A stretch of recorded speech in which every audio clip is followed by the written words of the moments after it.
In the summer of 1969, while Neil Armstrong and Buzz Aldrin took the legendary steps on the lunar surface, there was a third astronaut who played a crucial role. Michael Collins was chosen as the command module pilot for Apollo 11. As the world awaited the moon landing, Collins had a unique perspective from his position in the command module. While Neil Armstrong and Buzz Aldrin explored the lunar surface, Collins orbited above them. He patiently waited, knowing that if they didn't come back, he had to return to Earth alone. At first I was not going to commit suicide. I was coming home by myself. Let's rewind a bit. Michael Collins was born on October 31st, 1930 in Rome, Italy. As the son of a US Army general, he developed a deep fascination with aviation and the outer space. Following his family's military tradition, Collins attended the United States Military Academy, known as West Point, and graduated in 1952. His passion for flying led him to join the Air Force, where he served as a fighter pilot alongside NATO forces in Europe.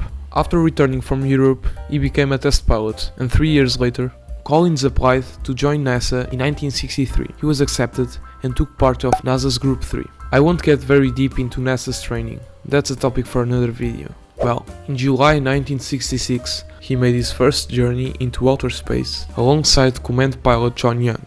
In this mission, Collins became the first person ever to perform 2 extravehicular activities. 3 years later, Collins marked his name in space history as the command module pilot for Apollo 11. During the moon landing, though physically alone, contrary to popular belief, he never felt lonely. I was always asked, wasn't I the loneliest person in the whole lonely history of the whole lonely solar system when I was by myself in that lonely orbit?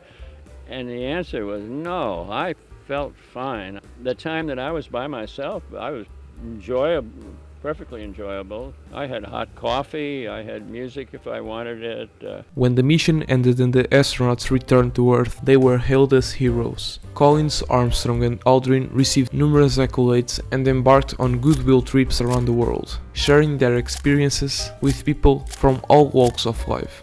After retiring as an astronaut in 1970, Michael Collins continued to make contributions. He served as the Assistant Secretary of State for Public Affairs and as the Director of the National Air and Space Museum. Michael Collins died from cancer at the age of 90. As we end the video, I want to share a quote from Buzz Aldrin about the passing of Michael Collins. "Dear Mike, wherever you have been or will be, you will always have the fire to carry us deftly to new heights and to the future. We will miss you. May you rest in peace."